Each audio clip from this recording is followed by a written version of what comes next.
As Perry gets on with his study, his sister pops in and out of the kitchen and sneers at her thieving little brother.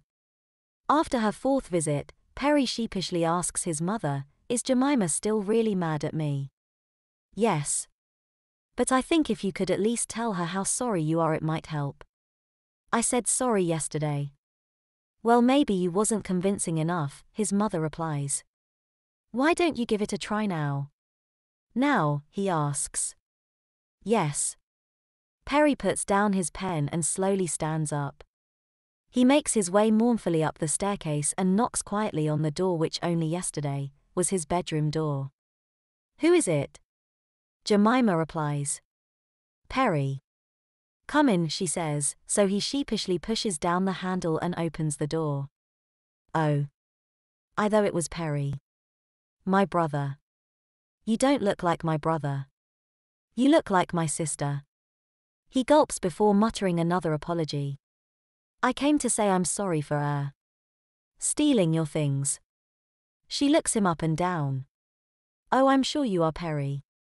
But don't you think Perry is a funny name for a girl?" He shrugs, not knowing what to say or do. "I guess on the upside I got your bedroom out of it."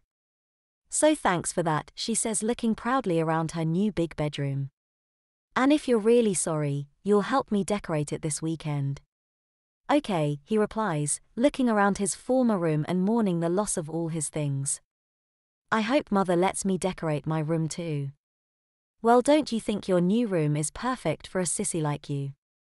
I mean, you did want to dress like a girl, didn't you?" "No. I was just seeing what it was like." "Well, now you know.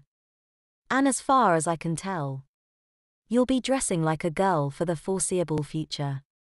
Perry hung his head in shame. "Did Mother tell you how long I have to dress like this?" Jemima shook her head. "No. But seeing as I decide what you wear every day and every night," she smiled, "you'll be wearing the worst I've got. And I'm going to enjoy every minute of it." "I'm sorry, Jemima, I really am. You see, Perry, I don't mind if you want to wear girls' clothes or even want to be a girl. But you could have asked instead of stealing," she said. "I wouldn't have told anybody. Not even Mother," she added. "But I didn't want to be a girl. I just wanted to see what it felt like wearing dresses and things." Perry said, "But yes, I should have asked. I was scared you'd tease me or tell Mother if did." "Well, I understand that, Perry, but it's no excuse for stealing." "I know," he moaned guiltily, before saying he'd better go back to his homework. Just as he was leaving, Jemima said, "Oh, and Perry, aren't you going to say thank you for the school skirt I gave you?" Perry looked down at his skirt and felt himself blush. He looked back at his sister. "Thanks, Jen. You took your time," his mother said as he returned to the kitchen. Of course he didn't willingly go downstairs. Only after his mother came, finding him sulking on his bed in his blue babydoll-style nightie and long, slim hairless legs, did he shamefully walk into the sitting room. Jemima almost fell off the sofa laughing before being pulled up by her mother for teasing. When Perry was told it was time for bed, it wasn't soon enough.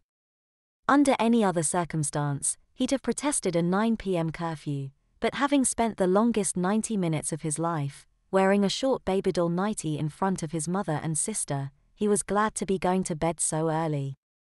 "You can turn off the landing light, Perry," his mother says, briefly halting his escape, "but make sure you leave your door wide open," she reminded him. Perry flicked the landing light off as he entered his new bedroom. He cursed himself as he approached his pink ballerina bed.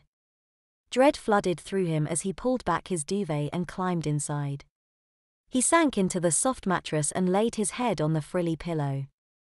Everything seemed softer than in his room, and even with his eyes closed, he could sense the encompassing pinkness.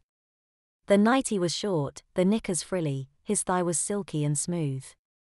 He opened his eyes and looked up at the pink walls, a fairy castle on one wall and a Disney princess's poster on the other. Over the dressing table hangs a cheap painting of a ballerina which he can just about make out on the half light.